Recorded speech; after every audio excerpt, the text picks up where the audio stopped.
높은 탄력성 공부했어요. 전에도 제가 여러 차례 말씀을 드렸지만 이 미시 경제학자들을 다 모아놓고 이 시장 이론, 가격 이론에서 시험 문제 한 문제만 출제한다면 어디서 출제할 겁니까? 라고 출제 위원급 교수들한테 물었을 때 2부 동사으로 대답이 탄력성 가지고 냅니다. 그만큼 중요하단 말이에요. 탄력성을 모르고는 시장의 가격을 설명할 수가 없어요.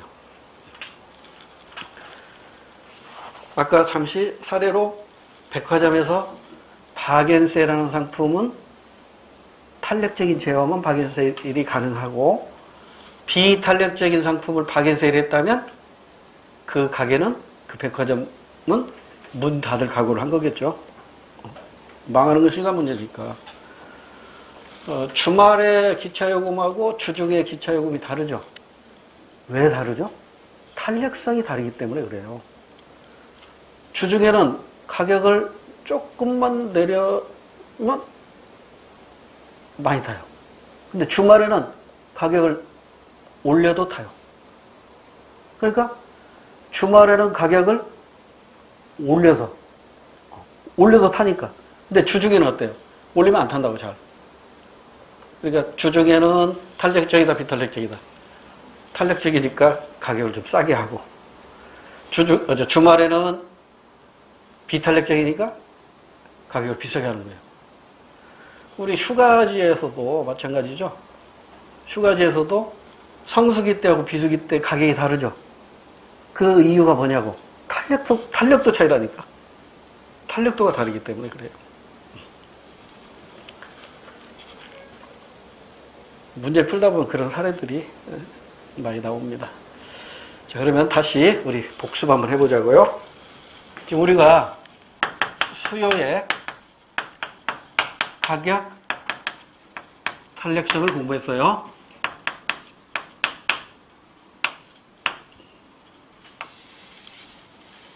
근데 얘하고 이제 비교할 게 있죠. 수요의 기억나세요? 인컴.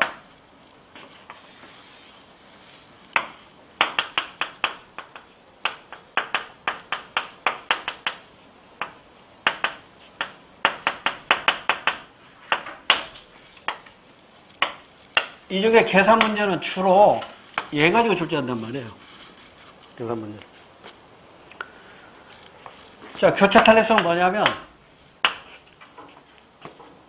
대체제나 부환제죠. 그러니까 원래 재화의 가격이 변할 때 대체제나 상대재화, 수요가 어떻게 변하느냐, 또는 수요량이라고 해도 이거 큰 문제가 안 돼요. 왜냐하면 선이 변한다는 얘기는 점도 변하는 거잖아요. 그러죠?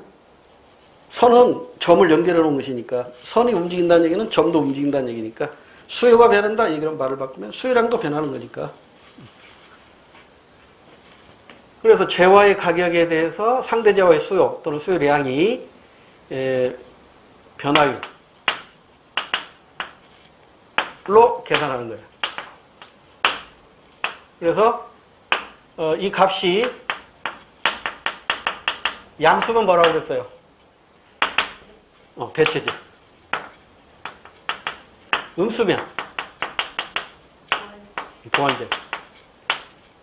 이 정도 기억하면 돼요. 그러니까 X제 가격 변화율에 대한 Y제의 수요 변화.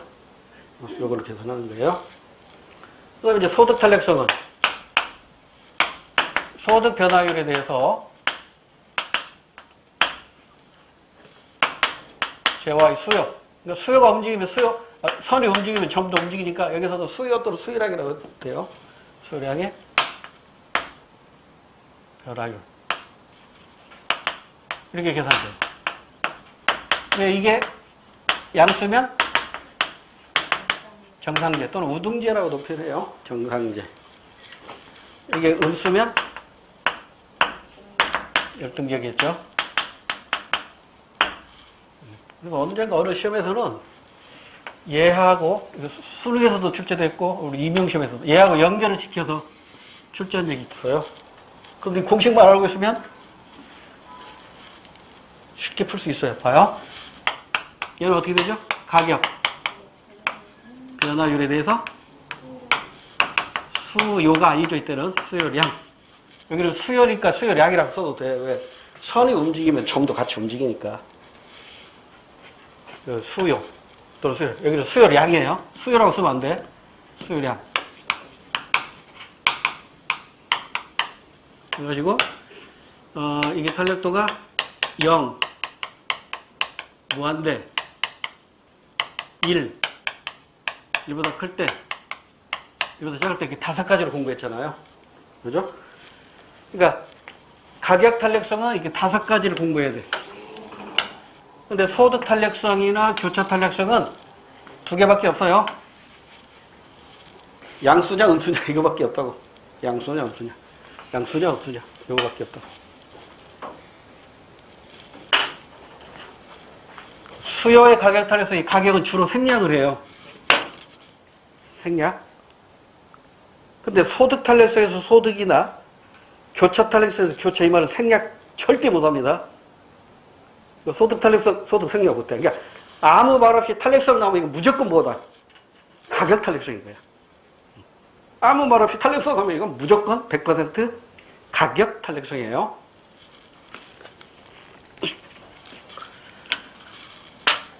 자, 그 다음에 이제 핵심적인 건 이거라고 그랬어요. 수요의 가격 탄력성. 자, 가격, 수요량, 가격을 고정시켰어요. 탄력도 얼마? 무한대. 완전 탄력. 가격이 고정됐다는 얘기는 가격 변화율이 0이다 이 말이에요. 수요량을 고정시켰어요. 수량을 고정시켰어요. 탄력도 얼마? 0. 수량을 고정시켰다는 얘기는 수요량 변화율이 0이다 이 말이에요. 수요량 변화율이 0이다. 그러니까 이 두 수요 곡선은, 자, 이것도 수요 곡선이고 이것도 수요 곡선이잖아요. 왜?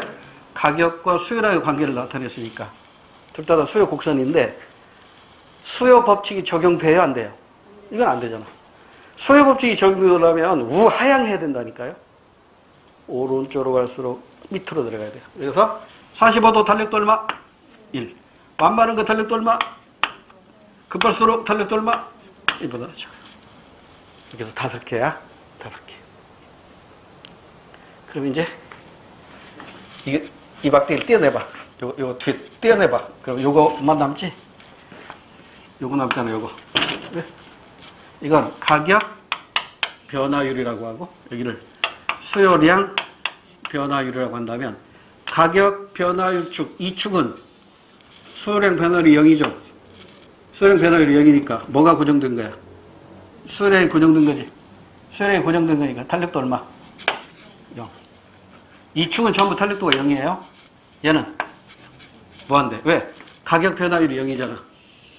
가격 변화율이 0이라고. 플러스도 아니고 마이너스도 아니고 0이야. 그러니까 얘는 뭐가 고정돼 있어? 가격이 고정돼 있어. 그러니까 이건 공통점이야. 어느 시험에서든지 수평선으로 이렇게 나온 선의 모든 점은 탄력도 무한대야.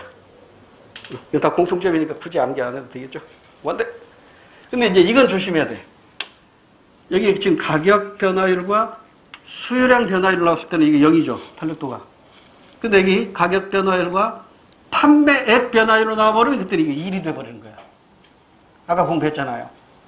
이런 것만 여러분 헷갈리지 않으면 돼. 자, 그럼 이 영역 어떤 영역? 수요법칙 적용이 안 돼. 가수요. 가수요라든가 사재기, 매점, 입품제. 여기는 여기 수요법칙 예외. 수요법칙이 적용이 안 돼. 기편제. 편제. 45도 탄력도 얼마? 1. 완만할수록 탄력도 얼마? 급할수록 1보다 작고, 완만할수록 1보다 크고. 5개 다 나왔죠? 그 다음에 이거. 가격 변화율에 판매액 또는 소비액이라고 해도 되죠. 소비액. 변화율. 이 축에 있는 점은 모두 뭐가 고정돼 있어? 판매액이 고정돼 있어. 탄력도 얼마? 1. 이것만 조심하면 돼. 이 0은 뭐가 고정돼 있지? 수량이 고정돼 있다고. 야는 뭐가 고정돼 있지? 탄력도 1이니까 뭐가 고정돼 있어? 판매액이야? 이 축에 있는 점 모든 점은 탄력도 얼마? 무한대니까 가격이 고정되어 있는 거야. 가격 변화율이 제로예요.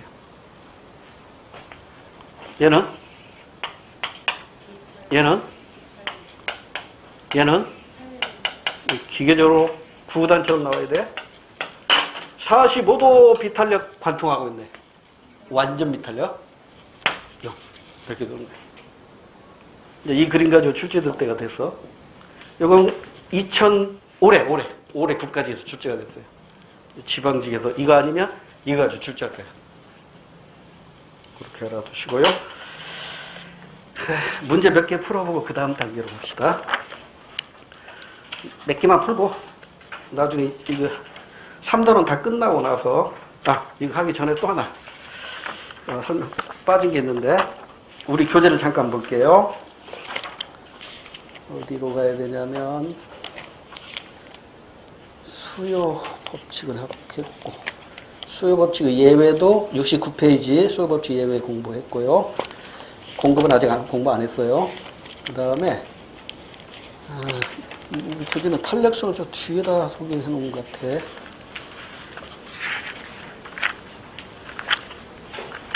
네, 탄력성이 90페이지에 있어요. 90페이지.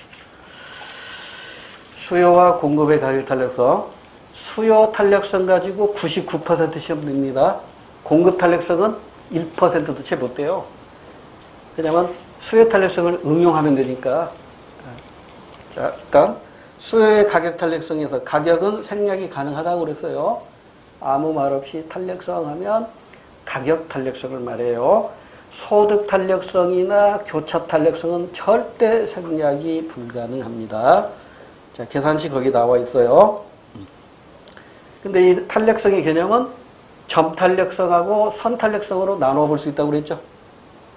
그죠? 그러니까 우리 책에 나와 있는 대부분의 탄력성은 선 탄력성이라고. 그러니까 선 탄력성이니까 가격이, 원래 가격이 얼마에서 출발하느냐에 따라서 똑같은 구간의 선에서의 탄력도가 다르게 나오죠. 그래서 이걸 가지고 이제 논란이 되니까 이게 시험문제 잘 안 내요. 잘 안 내. 그럼 이제 선탄력성 개념은 뭐예요? 선탄력성. 두 점이 만나서 한 점이 되는 점이 바로 선탄력성인데, 선탄력성은 참고만 하시라고 그랬어요. 나도 이제 문제 풀다 보면 이거 알면 쉬워요. 이 수요 곡선이 이렇게 돼 있다면, 수요 곡선 상에 한 가운데 있는 점, 얘하고 얘가 같다면, 이 점에서 탄력도는 1이에요. 이 점보다 위에 있으면 탄력이에요. 아래에 있으면 비탄력이에요. 이 정도만 알아두세요. 이거 증명할 수 있는데 우리는 거기까지 몰라도 되니까. 그 다음에 2번에 90페이지 2번에 수요의 가격 탄력성 종류 몇 개? 5개. 5개. 소득 탄력성의 종류 몇 개? 2개. 양수냐 음수냐. 교차 탄력성 종류 몇 개? 2개. 양수냐 음수냐. 가격 탄력성 종류 몇 개? 5개. 1. 1보다 크냐? 작냐? 0. 무한대. 이렇게 5개.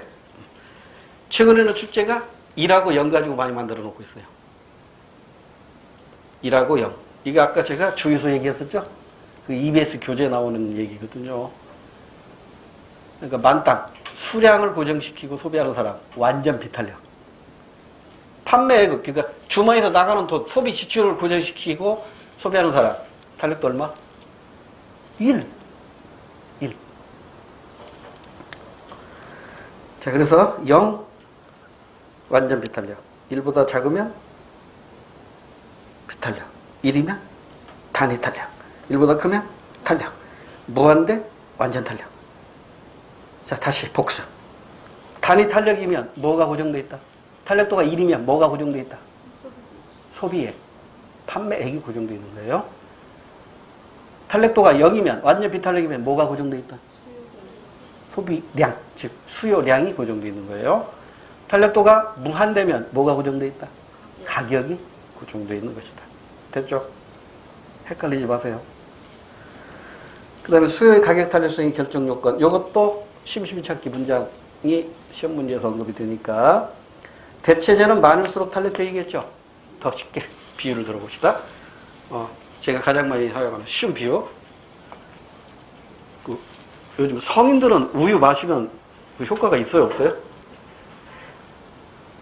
제가 가끔 가다가 우유를 먹거든요. 근데 성인들은 우유 먹어봤자 효과가 없다고 그러더라고요. 그 후로는 이제 우유를 별로 안 먹어요. 대신에 이제 야구르트, 요구르트 이런 것을 먹는데, 제가 이제 우유 자주 먹을 때는 우리 동네 가게를 가면은요, 서울 우유만 갖다 놓는 가게가 있어요.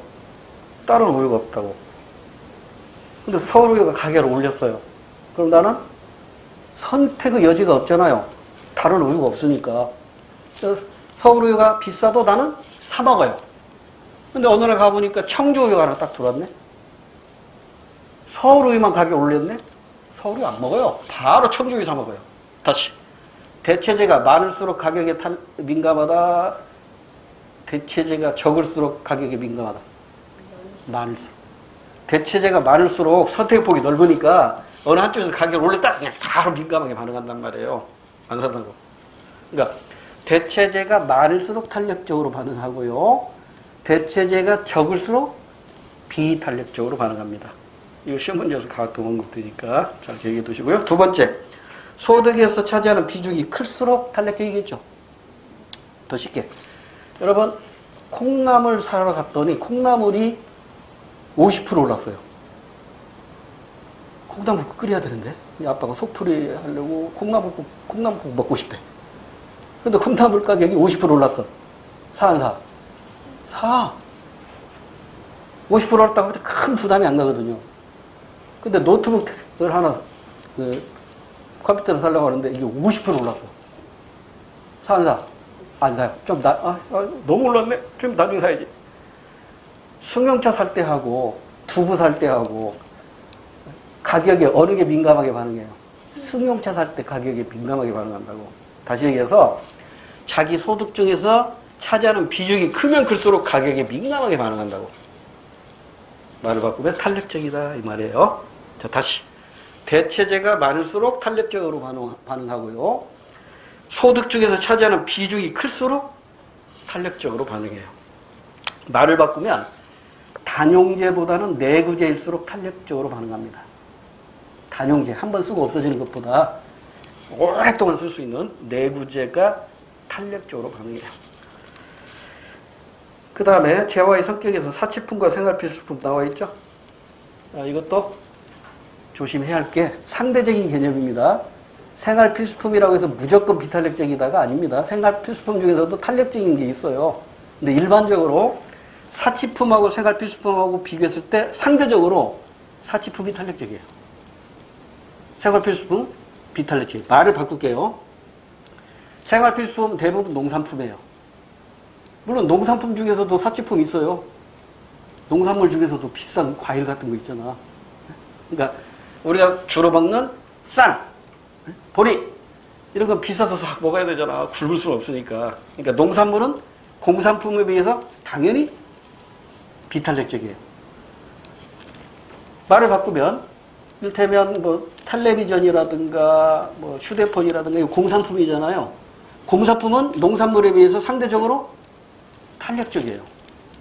농산물은 가격이 좀 올라도 사요. 그러나 공산품은 좀 오르면 안 산다니까. 야, 좀 나중에 살 거야. 지금도 쓸만해 내 거 휴대폰 좀 나중에 살 거야. 이렇게 된다고요.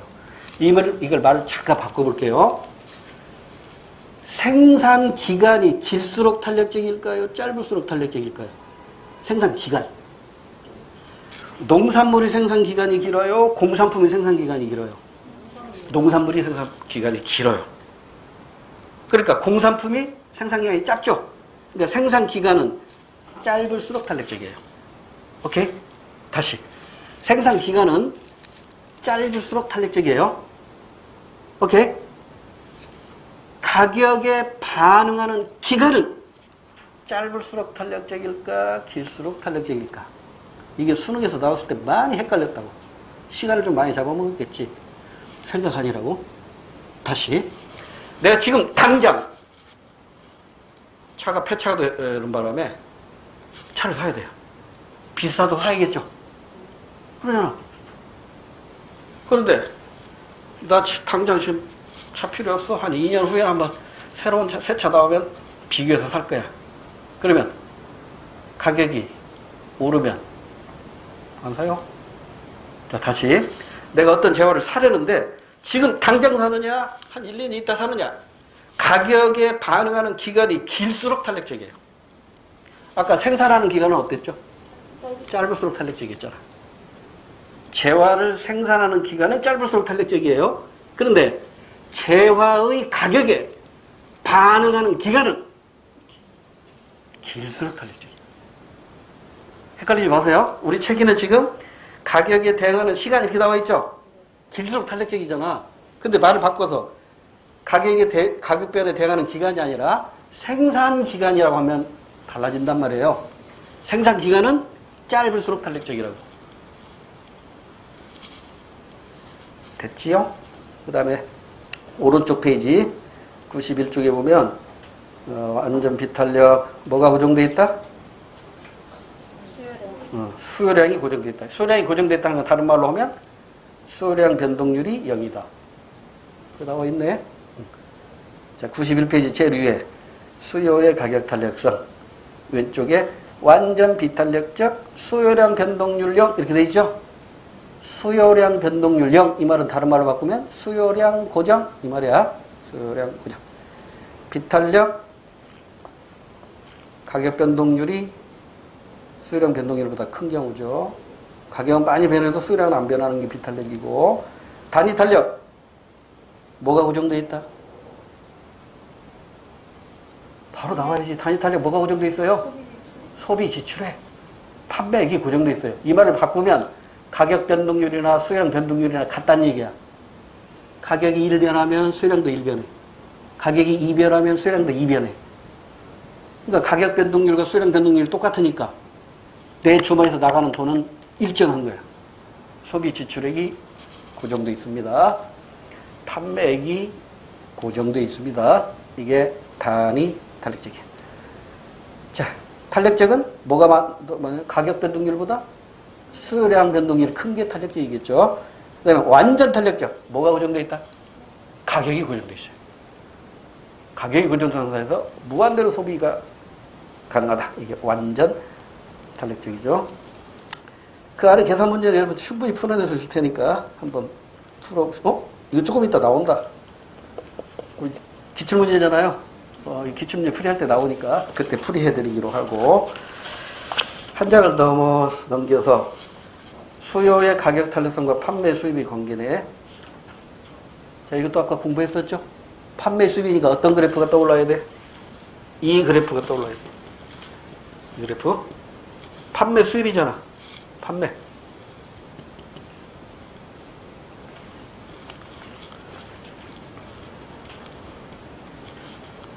자, 서술식 기출문제 하나 소개할게요. 서술식 기출문제. 이것도 많이 헷갈리더라고. 회사원 A씨가 있어요. 일정한 소득 중 20%를 항상 화장품 구입에 소비합니다. 화장품 가격이 10% 인상된 경우, 인상되었다면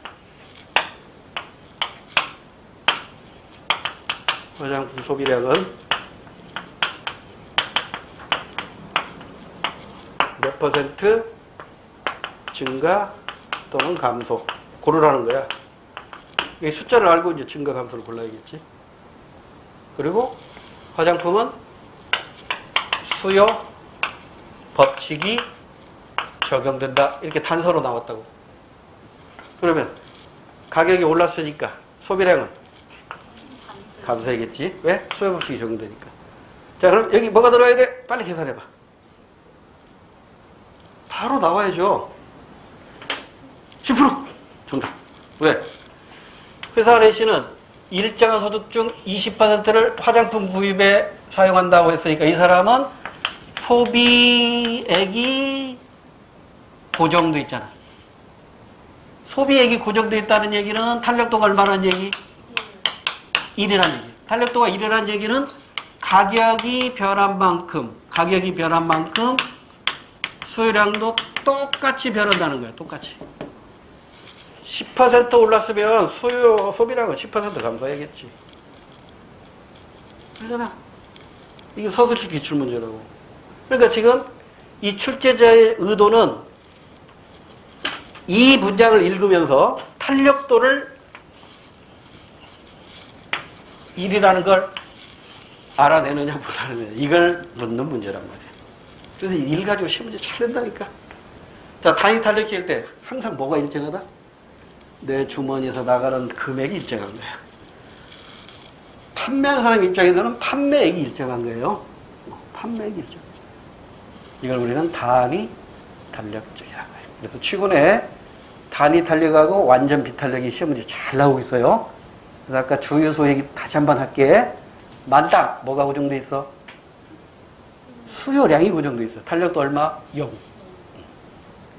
7만원치만 드세요. 뭐가 고정돼 있어? 내 주머니에서 나가는 돈이 고정돼 있어. 판매액이 고정돼 있는 거예요. 탄력도 얼마? 1. 잊지 마세요.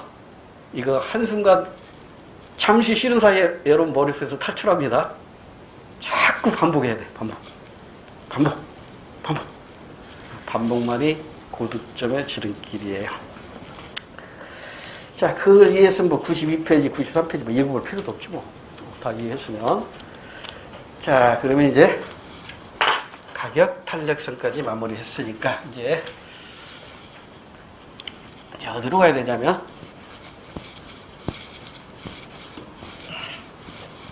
공급 쪽으로 가야겠죠. 수요 쪽 공부했으니까.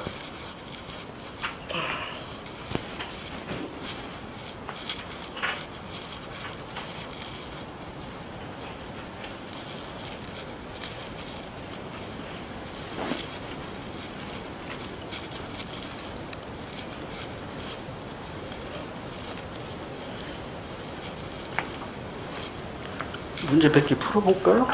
아까 하나만 풀어봤는데 하나만 더 풀어볼까? 어떤 거 풀어볼까? 5번 문제만 하나 풀어봅시다. 5번. 다음에 나머지 문제는 이제 차차 하기로 하고요. 11페이지 5번 문제 한번 우리가 공부한 걸 기초로 해서 한번 풀어보자고요. 다음 그림은 가격 변화에 따른 A제와 B제의 판매 수입을 나타낸다. 이에 대한 설명으로 옳은 것을 고르래요. 단 A제와 B제는 수요 법칙을 따른대요.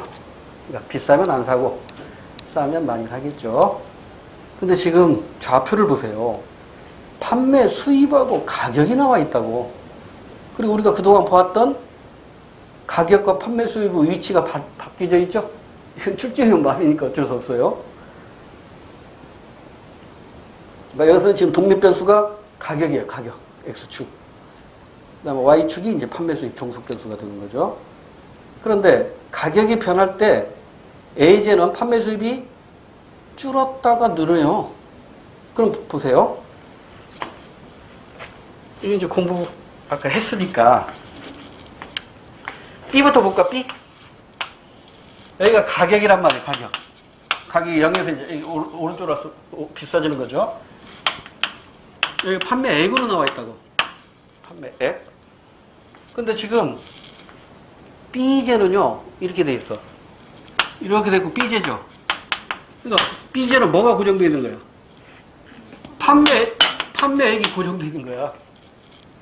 가격이 아무리 변하더라도 나는 이만큼만 산다는 거야. 소비하겠다는 거야. 판매액. 그럼 탄력도 얼마야 이거? 이거 1이지. 그러니까 탄력도 1 가지고 시험 문제 많이 만들어내고 있다고 그랬잖아요. 그리고 여기 이제 가격이 P1, P2, B3 이렇게 돼 있잖아. 그러니까 어느 가격 수준이든지 판매액은 일정하네요. 그렇죠? 말을 바꾸면은 가격이 오를수록 가격이 오른 만큼, 오른 비율만큼 소비량은 감소하겠지. 가격이 10% 오르면 소비량이 10% 감소. 가격이 20% 오르면 소비량이 20% 감소. 이게 당연히 탄력적이잖아요. 그래서 내 주머니에서 나가는 돈은 일정한 것이고. 근데 그 다음에 에이제는 이렇게 돼 있어. 에이제는 이렇게 돼 있어. 여기까지 봐봐. 여기 이렇게 해서 가격이 요 구간일 때 가격이 오르니까 판매액이 주네. 비싸지니까 안 사. 탄력이야, 비탄력이야. 비싸지니까 안 사. 가격이 민감한 거잖아요. 탄력이지. 여기는 탄력적인 구간이에요. 근데 이 구간은 또 얘기가 달라지네. 이 구간에서는 가격이 비싸지니까 판매액이 늘어나. 비싸도 사네. 가격에 영향 안 받네. 탄력도 1보다 작아. 그러니까 여기는 탄력적인 구간이고 여기는 비탄력적인 구간이라는 걸 알 수 있어. 뭐가? 에이즈가. 이걸 묻고 있는 거라고요. 이해되죠? 오케이. 자, 그러면 1번으로 와서 옳은 거 골라야 돼요. B제의 수요의 가격 탄력성이 0입니까? B제의 수요 가격 탄력성은 1입니다. 그러니까 1번 땡. 2번. 가격이 P2일 때 판매량은 A제가 B제보다 많다. 여기 P2일 때, 자, 가격이 P2래요. 그럼 판매액이 B제는 여기고 A제는 여기죠. 똑같은 가격일 때 많이 팔려야 판매액이 많은 거지. 그러니까 판매량은 A제보다 B제가 판매량이 많은 거예요. 가격은 똑같으니까 판매액이 많다는 얘기는 그만큼 판매량이 많다는 얘기잖아. 그러니까 2번 거꾸로 돼 있죠? 2번 거꾸로 돼 있고요. 3번. 가격이 P2에서 P3로 상승할 때 A제의 판매량은 증가한다. 가격이 올랐는데 판매량이 증가한다. 수요법칙 적용 안 되는 거잖아요. 그럼 저 위에 단서에 A제와 B제는 수요법칙에 따른다 그랬잖아. 그러니까 단서에 안 맞는 거지. 수요법칙은 비싸면 안 사는 거고 싸면 많이 사는 거니까. 자, 다시 3번 다시. 가격이 오를 때 A제의 판매량은 증가한다가 아니라 감소한다라고 해야겠지. 수요법칙 적용되니까. 근데 이제 판매량이 많이 감소하느냐 가격이 오를 때 많이 감소하느냐 적게 감소하느냐 그 차이죠. 많이 감소한다는 얘기는 탄력적인 경우고, 가격이 올라도 조금 감소한다 하면은 비탄력적인 경우고, 그 차이라고. 그러면 1번, 2번, 3번 다 틀렸어요. 그러면 4번 읽을 필요 없어요, 시험장에서. 그러니까 불안해서 읽는다고. 그럴 필요. 그러니까 확신을 가지고 문제 풀어나가야 돼. 자, 1번 확실히 틀렸고, 2번도 확실히 틀렸고, 3번도 확실히 틀렸고, 4번밖에 없는 거겠지. 공부거리를 확인해 볼게요. 가격이 P2에서 P1으로 하락할 때 가격 변화에 따라 A제의 수요는 탄력적이다. P2에서 P1으로 하락할 때 여기죠? 가격이 하락할 때 판매액은 늘어나잖아. 이게 박앤셀이잖아요. 그러니까 탄력적이지. 맞잖아요. 이런 식으로 풀어나가면 돼요. 자, 나머지 문제는 우리 단원 끝내고 다시 풀어봅시다. 단원 끝내고 풀면 또 세제비가 될 수도 있어. 그동안 복습 안 하면 우리 단원 끝나고 안 푼 문제 풀 텐데, 이거 언제 배웠지? 복습 하는 거예요. 자꾸 해야 돼. 자꾸. 자, 그러면 이제 공급으로 올게요. 두 번째로 갑시다.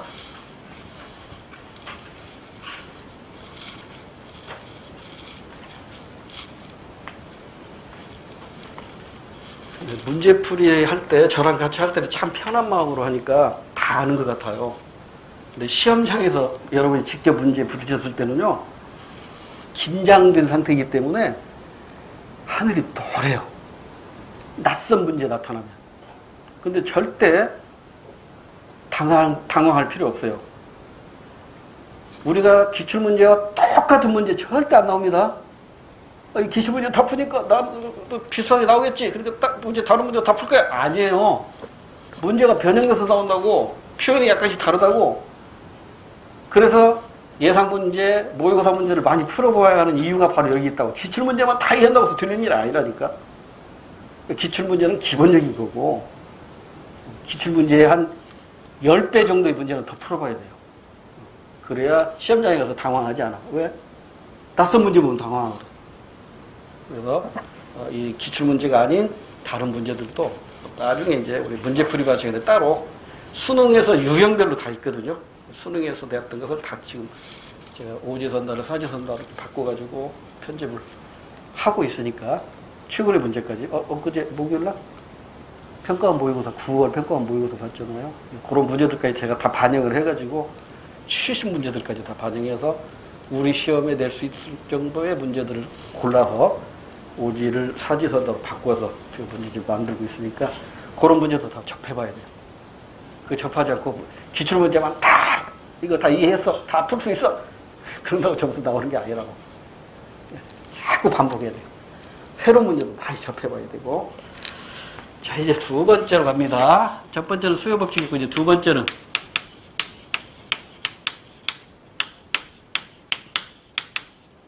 공급법칙이에요. 얘도 독립변수는 얘 하나밖에 없죠. 종속변수는 얘 하나밖에 없어요. 가격이 먼저 변해요. 얘가 독립변수예요. 얘가 나중에 변해요.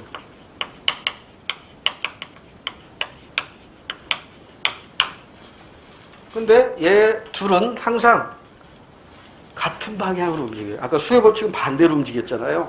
역의 관계였잖아요. 이건 정의 관계예요. 비쌀수록 많이 만들어 팔려고 해요. 비쌀수록 많이 만들어 팔려고 합니다. 싸면 안 만들어 이렇게 되죠. 그래서 이 공급법칙 가지고 공급 곡선을 유도하면 얘는 항상 우상향으로 나타나요. 아까 수요 곡선은 우하향이었잖아요. 얘는 우상향으로 나타납니다. 그래서 이것도 모델이 여기가 독립변수인 가격축이고요. 여기가 수량축입니다. 항상 우상향하는 모습이라고. 서플라이 커브.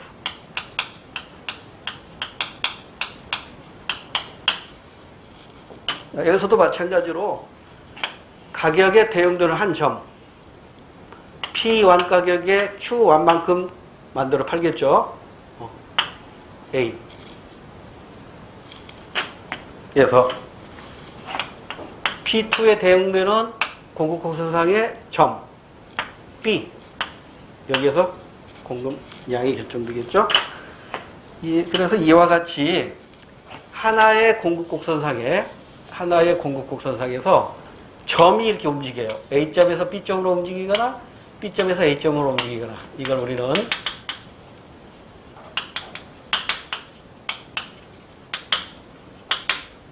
공급량이 변화했다 이렇게 얘기해요. 그러니까 하나의 곡선상에서 점이 움직이는 걸 공급량이 변화했다라고 보고, 그 원인이 뭐예요? 하나밖에 없죠? 가격. 가격이 먼저 변하고 공급량이 변해요. 그런데 우리가 물건을 만들 때 가격만 보고 만드는 건 아니거든요. 그 기업의 재무 상태, 그 기업에 얼마만큼 많은 생산비를 보유하고 있느냐 등등. 그래서 이렇게 변하기도 한단 말이에요.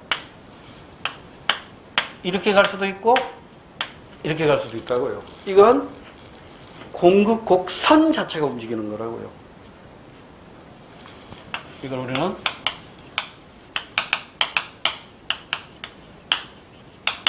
공급의 변화라고 해요. 공급. 그럼 공급의 변화 이유, 원인이 뭘까요? 그 재화의 가격 이외의 모든 거예요. 가격 이외. 뭐가 있을까요? 생산비. 생산비가 많으면 물건 많이 만들 수 있잖아요.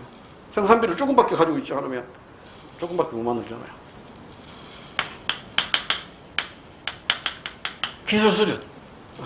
손으로 만드는 걸 기계로 만들고, 기계로 만드는 것을 뭐 로봇가 만들고, 그러면 가격 유예 요인으로 공급이 늘어나는 거죠. 그 다음에 관세율. 관세가 뭐죠? 관세가 외국에서 물건을 수입해 올 때 세금 매기는 거죠.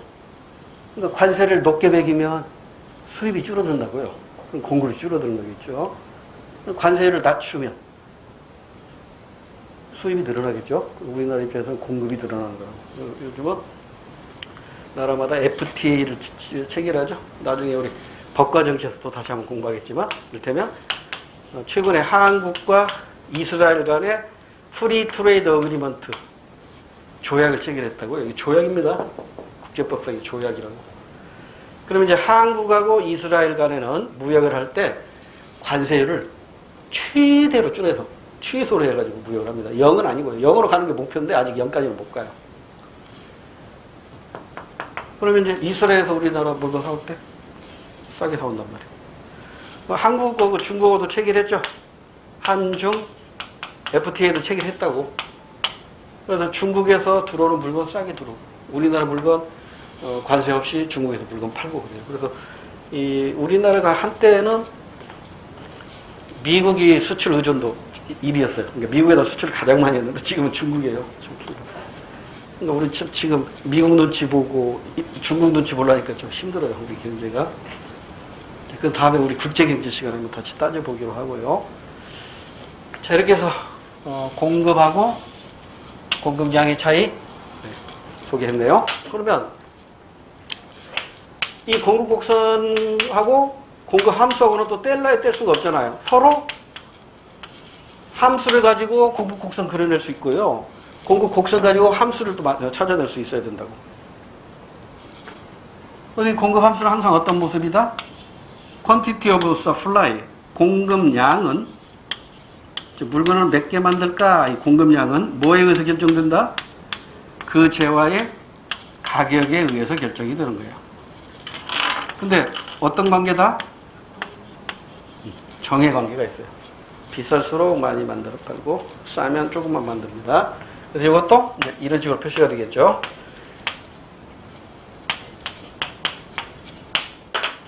이게 뭐예요? P 앞에 있는 변수. 기울기죠? 이 기울기는 곧 또 뭐와 같다? 탄력, 공급 탄력성. 공급의 가격 탄력성이죠. 그러니까 1이면 단위 탄력 45도 선으로 되겠지. 이게 45도 1. 1보다 크면 이게 좀 기울어지겠지. 완만해지겠지. 이렇게 완만하면 이거 1보다 크겠지. 이게 급하면 비탄력이겠죠. 1보다 작겠지. 똑같아. 가격이 고정되면 무한대. 완전 탄력. 공급량이 고정되면 완전 비탄력 0. 그러잖아요. 뭐 이렇게 이해하시면 돼요. 근데 공급 탄력성은 지금까지 우리 공무원 이메이션 안 나왔어요. 수요 탄력성에만 가지고 출제하는, 공급 탄력성도 개념 정도는 알고 가셔야 돼요. 근데 이제 공급 함수를 이제 알았으니까 이제 여기서 소비자 잉여와 생산자 잉여라는 개념이 연결이 돼요. 그래서 그걸 설명하기 위해서는 수요 공급 법칙을 알아야 설명드리니까 조금만 기다리세요. 조금만 기다리시면 수요 공급 법칙 설명하면서 소비자 잉여, 생산자 잉여의 개념을 설명드릴게요. 이게 계산 문제로 출제가 되기 때문에 대비하셔야 되고요. 국가직에서 2015년에 한 번 나왔어요. 아직 그 다음으로는 안 나왔으니까 언제 나올지 몰라요. 항상 대비해야 됩니다. 자, 이 Q는, 이 B는 Q절편이라고 얘기했었죠? Q축과 만나는 점이에요. 그러니까 Q축과, 만약에 이게 1이라면 여기서 만나겠죠. 마이너스 1이라면 여기서 만나겠지. 이렇게 나가겠지. 이런 식으로 이게 Q축과 만나는 점이 바로 이 Q절편입니다. 이거 조금 이따 다시 설명드리도록 하고요. 그 다음에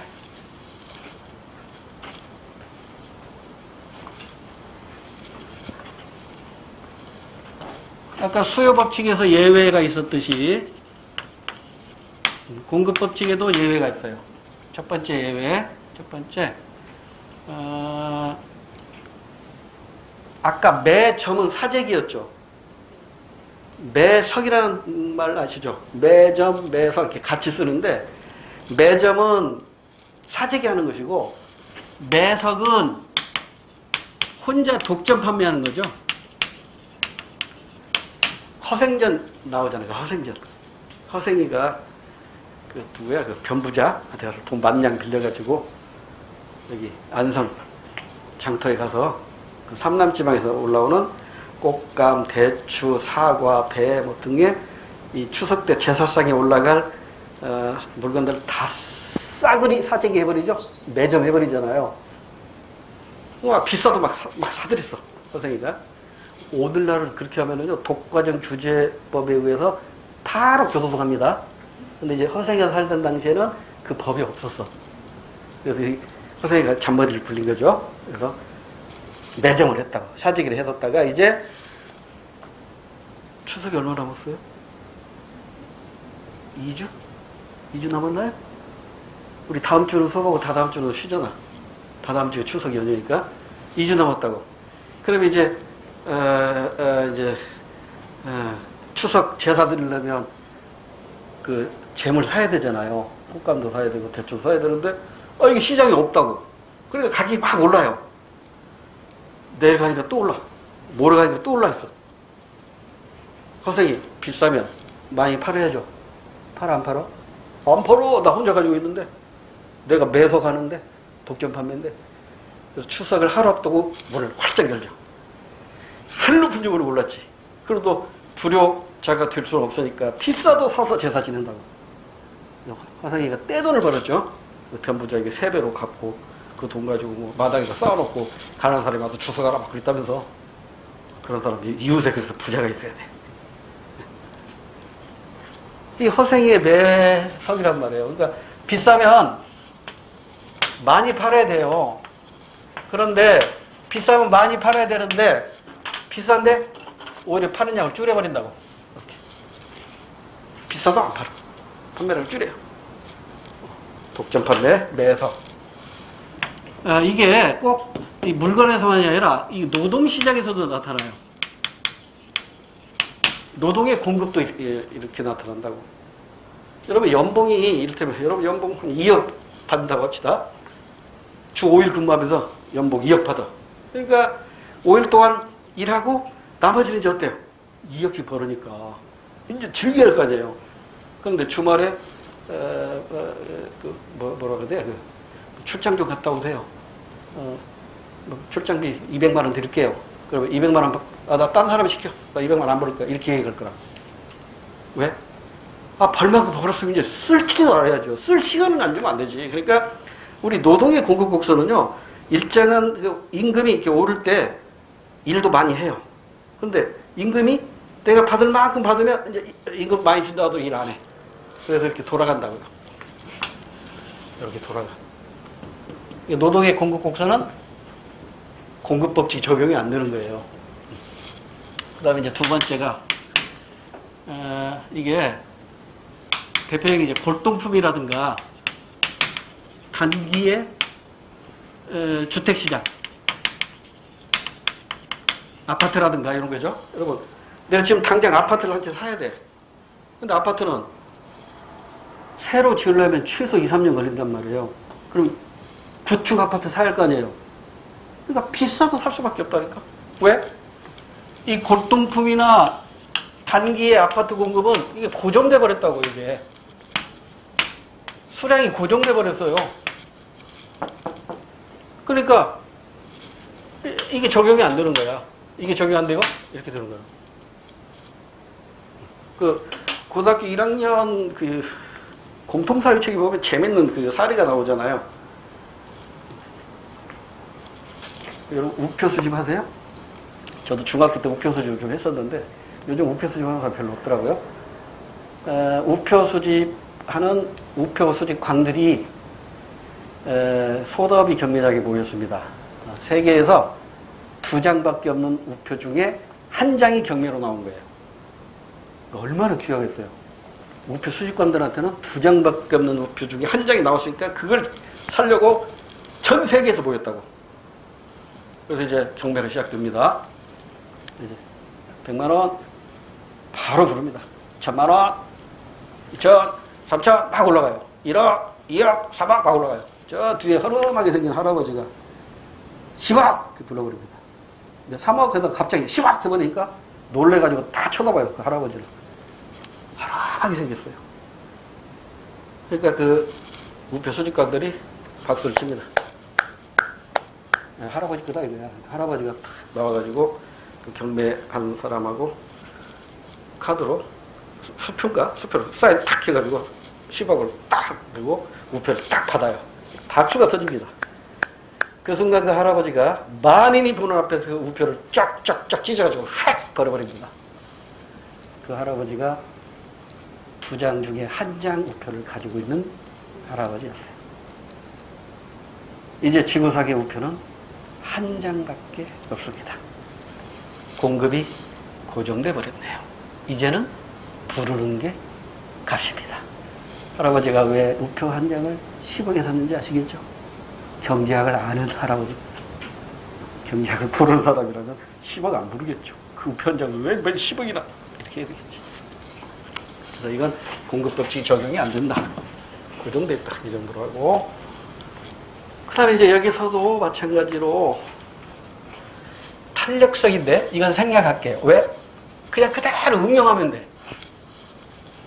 이건 얘가 변할 때 얘가 어떻게 변하느냐. 이게 민감도잖아요. 이걸 뭐라고 해요? 공급의 가격 탄력성이라고 해요. 근데 가격은 생략 가능해요. 자, 공식.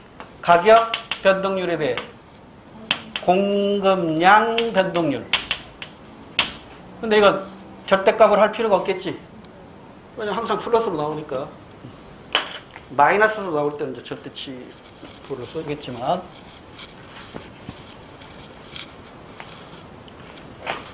그러면 이렇게 해서 계산해봐요. 0이면 완전 비탄력. 뭐가 고정되어 있어요? 공급량이 고정되는 거죠. 무한대면 완전 탄력. 뭐가 고정되어 있어요? 가격이 고정되어 있겠지. 그 다음에 1 단위 탄력. 1보다 크면 탄력. 이거 단위 탄력. 1보다 작으면 비탄력. 나 신경 쓸 것 없어. 판매량, 판매 이런 거 신경 쓸 필요 없어. 그거 수요 갖고 나니까. 그러니까 이거 그림으로 그리면 제로. 무한대. 제로. 이건 공급법칙이 적용이 안 되죠. 45도 1. 급할수록 1보다 작고 완만할수록 1보다 커요. 수요 법칙하고 다르니까 이 수요 법칙은 이렇게 됐지만 얘는 이렇게 되잖아. 그 차이밖에 없어. 우상향. 우상향하니까 그러니까 오른쪽으로 가서 위로 가는데 급하게 위로 가느냐 완만하게 위로 가느냐 그 차이입니다. 됐죠? 공급법칙 별로 시험 문제 낼 게 없어요. 시험 문제 낼 수요법칙 이런 가지 돼요. 그 다음에 이제 세 번째에서 또 축집 포인트가 있는데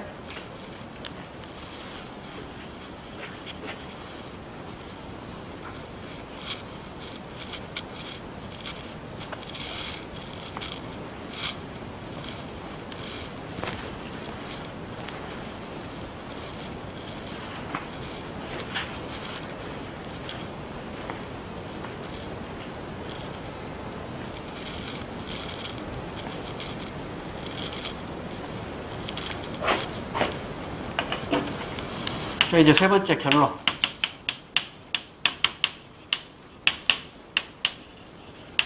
이게 뭐였어요? 가격 결정 원리였죠. 시장에서 가격이 어떻게 결정되는가. 그 원리가 바로 수요 공급의 법칙이에요. 그러니까 오해하지 마셔야 되는 게 수요 법칙하고 공급 법칙을 합친 게 수요 공급 법칙 이렇게 하면 큰일 나. 그게 아니에요.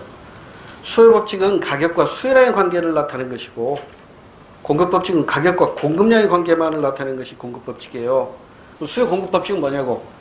시장에서 가격이 어떻게 결정되는가를 밝히는 법칙이 수요 공급 법칙이란 말이에요.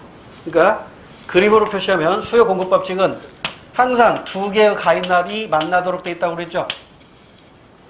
수요라는 가입날하고 공급이라는 가입날이 만나야 종이가 잘려집니다. 이게 안 만나면 어떻게 된다고 그랬어요? 우리 첫 시간에 공부했잖아요. 이렇게 안 만나면 어떻게 돼요, 이거? 자유제잖아요. 그러니까 자유제는 수량 축에서 불균형이 일어나는 거고, 이번에는 수량 축이 아니라 공급 축에서, 가격 축에서 이렇게 불균형이 일어날 수 있잖아요. 이거 뭐예요? 거래가 이루어지지 않는 경제제, 이렇게 공부했잖아요. 그럼 거래가 이루어지려면 이 가입날하고 이 가입날 이렇게 만나야 돼. 이렇게 만나건 이렇게 만나건. 이렇게 만나건 이렇게 만나건. 이렇게 만나야 된다고. 만났잖아. 그럼 이퀄. 만나는 점에서 시장 가격. 또 균형 가격이라고도 표현해요. 시장 가격과 시장 거래량, 또 균형 거래량 결정이 돼요. 그러면 이 가격에 이만큼 사고 팔았으니까 이 면적은 무엇을 나타낼까요? 얘하고 결합하면 시장 총 매매액이 되겠지? 또는 총 거래액, 또는 총 판매액, 또는 총 소비액, 다 같은 말로 표현됩니다. 그런데 가끔 이 시장에서 이렇게 만나는 점에서 만나는 점에서 가격이 형성이 돼야 하는데, 이게 가끔 시장의 신호기가 가끔 고장이 나기도 해요. 오늘 뉴스들이니까 엊그젠가 이거 충주였던가 신호기가 고장냈는데 딱지를 떼가지고 그 경찰관이 또 사과하고 그랬대. 이게 시장에서도 이게 시장에서의 신호등은 시장 가격이잖아요. 이 가격이 오르고 내리고 함으로써 소비자나 생산자가 거기에 반응하잖아요.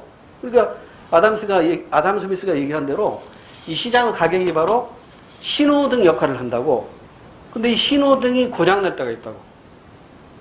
그럼 신호등이 고장나면 어떻게 돼? 그러니까 사고 나겠지. 그래서 이렇게 여기서 가격이 결정돼야 되는데 이렇게 됐는데 가격이 여기서 이렇게 결정돼 버렸다. 그럼 이만큼 뭐가 발생한 거야? 공급이 더 많은 거예요. 그럼 이때는 초과 공급이 발생한 거야.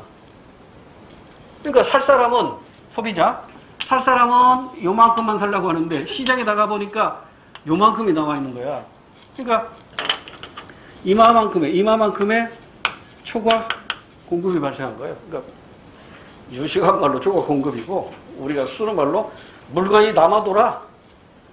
물건이 남아도니까 가격이 오를까요? 내릴까요? 당연히 내리지. 어디까지 내릴까요? 균형점까지 다시 내려와요. 균형점까지 이렇게 다시 내려옵니다. 초과 공급이 발생하면 가격은 하락하게 돼 있어요. 그러니까 시장이 잠시 감기에 걸렸어. 코로나에 걸려가지고 이게 나서면 다시 이제 원위치로 오는 거야. 근데 이렇게 결정될 수도 있겠지, 가격이. 그럼 이때는 뭐가 발생한 거예요? 요만큼의 초과 수요가 발생한 거예요. 그러니까 유식한 말로 초과 수요고, 우리가 쓰는 말로는 물건이 모자라는 거야. 품귀 현상이 빚은 거야. 이만큼 살려고 하는데 시장에 물건이 이만큼밖에 없는 거야. 그러니까 이만큼의 물건이 모자라는 거지. 초과 수요. 품귀 현상이 빚어져요. 그러면 가격은 어떻게 돼요? 다시 올라가게 돼요. 어디까지 올라갈까요?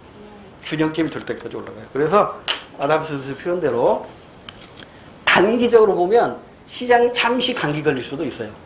그러나 시간이 모든 걸 해결해줘요. 잠시 시간이 지나면 초과 수요가 발생하면 가격은 하락하게 되고요. 초과 공급이 발생하면 가격은 하락하게 되고요. 초과 수요가 발생하면 가격은 상승하게 돼서 언젠가는 다시 균형을 이룬다. 이게 수요 공급의 법칙이에요. 그래서 조금 더 발전한 거미집 이론이라는 게 있는데, 우리 시험에서는 거미집 이론까지는 시험 문제 안 나오니까 무시해도 되고요. 그 다음에 이제 시험 문제 나왔던 거 이제 지금부터 또 조금 신경 써야 될 게 있어요. 그게 뭐냐면 인형의 개념입니다. 인형. 제가 지난 시간에 사경제, 공경제 얘기했었죠. 사경제는 교환 잉여의 원칙이 적용된다 공부했었죠. 인형, 이게 계산 문제 대비해야 돼요. 계산 문제. 잠깐만 쉬었다가 잉여 계산하고, 그 다음에 변동, 규제 원리로 가야 돼요. 그리고 시장 실패까지는 조금 벅찰 것 같긴 하네요. 좀 여유가 있으니까. 사주 가지고 경제할 때는 진짜, 진도 나가느라 쪼들렸는데 시간이 이제 조금 여유가 있으니까 여러분과 차분하게 공부할 수 있습니다. 조금만 쉬었다 갈게요.